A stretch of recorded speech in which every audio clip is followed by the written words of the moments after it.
Okay, we are on to the next section in ecology, and that is air pollution.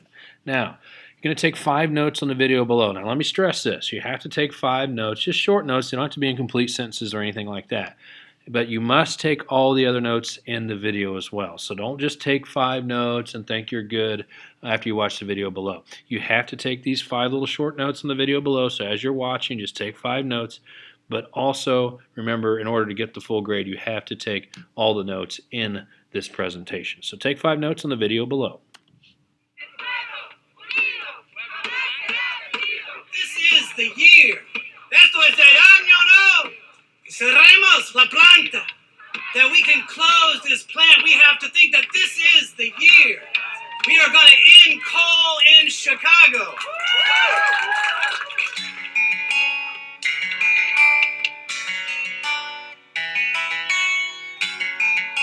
Made it. We're here on the second platform of the Fisk coal plant in Chicago. Fisk and Crawford are some of the oldest coal plants in the country, and they're located in lower income communities of color on the south side of Chicago. For years, people have been standing up to Edison International and fighting to protect their health and communities. More people live near the Fisk and Crawford coal plants than any coal plants in the country. Chicago claims to be a green city, even though we have 2 coal power plants located in predominantly Latino neighborhoods. They're polluting our air and they're causing health effects for the people that live here. We have the highest asthma rates in the country, and if you are a child who is 12 and under and you live in certain neighborhoods in Chicago, you have a more than 25% likelihood of having asthma. The Fisk plant is causing cancer, asthma, and premature deaths, and it needs to stop. They emit 269,000 pounds of soot into the air every year. It angers me to think of all the people that are dying, all the children that are ending up in the emergency room not being able to breathe. And I mean, if somebody kills 40 people a year, you would automatically assume that they would go to jail at least. But the coal factories, we feel, haven't been held accountable. The good news is that people are fighting back. Over the last year alone, thousands of Chicagoans have contacted their aldermen, marched in the streets, held vigils. They've sent a clear message that dirty coal power has no place in this city. We're trying to do our best to support and to ask our leaders to close these plants. We've tried to get them to clean up the plants, but they're just so old, and it's going to cost so much money. They're not going to do it. So I feel the best thing is, and what we're trying to do is just to close them down. They don't generate any electricity for us, and also there are other forms of energy that we can use. We don't need them here. We want to let our aldermen know that it's unacceptable for them to continue accepting donations from Midwest Generation instead of protecting the people of Chicago. Chicago has a choice. It can continue ignoring the problem, or it can walk the walk and say no to coal pollution in our city. We need to stop allowing the rich to get richer and the poor to keep dying. If we really started caring about the people, you would see that there are other alternatives. You have to be that small, tiny group that will change Chicago. Because we've done it before, and it is in your hands that this is the year we shut down this relic.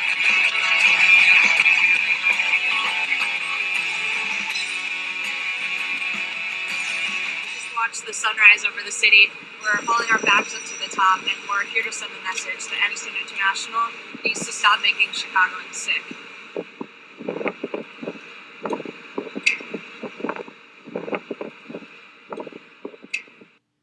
So I don't know if you caught that last part. What happened basically, there's a group called Greenpeace, and so as kind of a protest, they climbed to the top of one of those coal factory towers and basically just stayed on top as a protest because air pollution, many of the things we hear are worldwide air pollution problems, but unfortunately we also have these air pollution problems here in our country, and also sadly many times the air pollution, especially from these coal factories, that pollution is being let out in areas of unfortunately minorities and people who just don't have a lot of money. So basically if you're poor, you live around these areas that are polluted, and if you have money, you don't. So pretty sad stuff going on, not only here in the United States, but also worldwide as well. So, what is air pollution? Well, first of all, air has a lot of different things in it. Some things humans put in it, other things nature puts in air, but not all of them are pollution. As you know, there are many things that are kind of floating around in the air that we can't see, but when it's pollution, it's actually when a substance is added to the air that causes harm to living things. Now that could be humans, it could be plants, it could be animals, but in order for it to actually be air pollution, it has to be a substance that causes harm. Most of the air pollution that we have here in the United States and definitely worldwide is a result of human activities. In other words, things we're doing as humans that add pollutants to the air. Nature adds things as well, but most of the air pollution that occurs is caused by humans, so we're the ones that are messing up the air, not nature. However, there is some pollution that can come from nature. Volcanoes, when they erupt, will shoot all kinds of smoke and ash into the air, and that pollutes the air. Salt from the ocean, if you've ever been near the ocean, you can kind of feel the salt on your skin. Well, that's in the air as well. So the oceans can also add pollution to the air. And if you ever had allergies, that's from pollen or spores that plants produce, and that's why you, cough or sneeze, or you feel plugged up with your nose. That's also considered a natural pollutant. So although nature does put pollutants in the air, most of the pollution in the air is caused by humans. Now here's what's unique about air pollution from nature. Nature balances itself out. So most natural pollutants don't cause major problems. The reason why is the natural pollutants, when they're put into the air, whether it be by a volcano or the ocean or by plants, over time they become kind of spread out. Nature balances those pollutants out. They kind of go from one area to another. So usually by the wind, nature balances out the air. So they don't become concentrated in a specific area. On the other hand, as you can see up here with these different factories, those factories don't move. They're kind of in the same spot for many times, 10s, 50, 100 years down the line. So they're constantly putting pollution in the air, and it really never stops. It doesn't move. So those pollutants become concentrated in one area. So when humans put pollution into the air, it's much more concentrated than when nature puts pollution into the air, because nature kind of balances the air out and kind of spreads that pollution out over a larger area. So there are two types of pollutants, primary and secondary. So it's just like with first and second. Primary comes first, secondary comes second. So a primary pollutant is something that we as humans put directly into the air. Most of the time this is done by burning something, whether it be a chemical or coal, or in some cases maybe wood or something else, but humans are burning something to produce that pollutant in the air. So you can see here from these are called smokestacks, or basically from factories. You can see they are putting something to the air. This is soot. It's called soot from the smoke. Now this goes into the air, and then it will land on objects around the factory. It will also be in the air, and people breathe it in. So that's why it's called a primary pollutant, because humans actually put it directly into the air. Most of the time it's by burning something. Now what happens is, once those pollutants go into the air, they start to have chemical reactions with another substance. So they produce a secondary pollutant. So it kind of mixes with something else and produces another type of pollutant. Once that happens, it's called a secondary pollutant. Examples of this are acid rain. That's basically when the pollution is in the air and it rains, and the rain catches all the pollution in the raindrops, and as it falls to the earth, can damage buildings or cars, or even the skin of humans in some areas. That's an example of a secondary pollutant. Ozone is another one in big cities. We don't really have this problem here in Kansas City because we're not a really big city.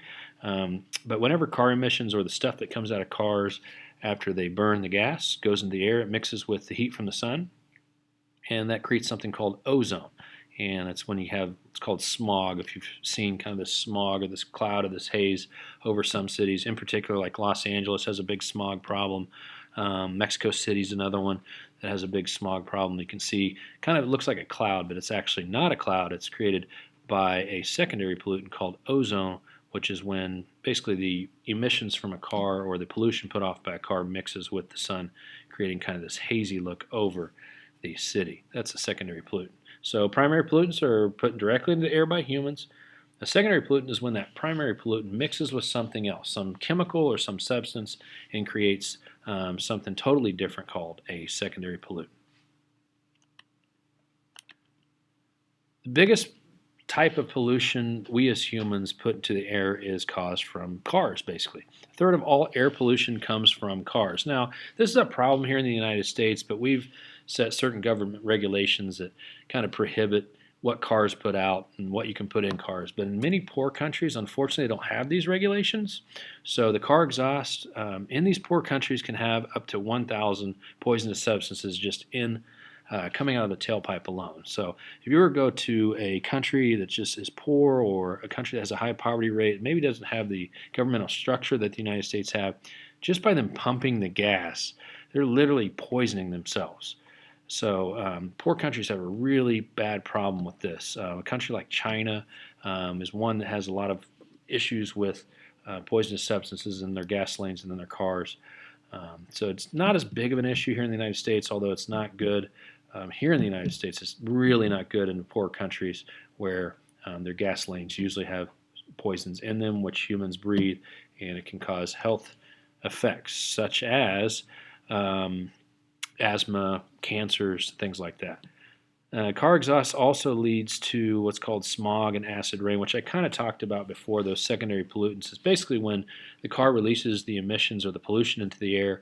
That pollution mixes with either the rain or the sun or the heat of the air, and it becomes even more polluted. It creates a secondary pollution. So pollution coming from cars is a big, big deal.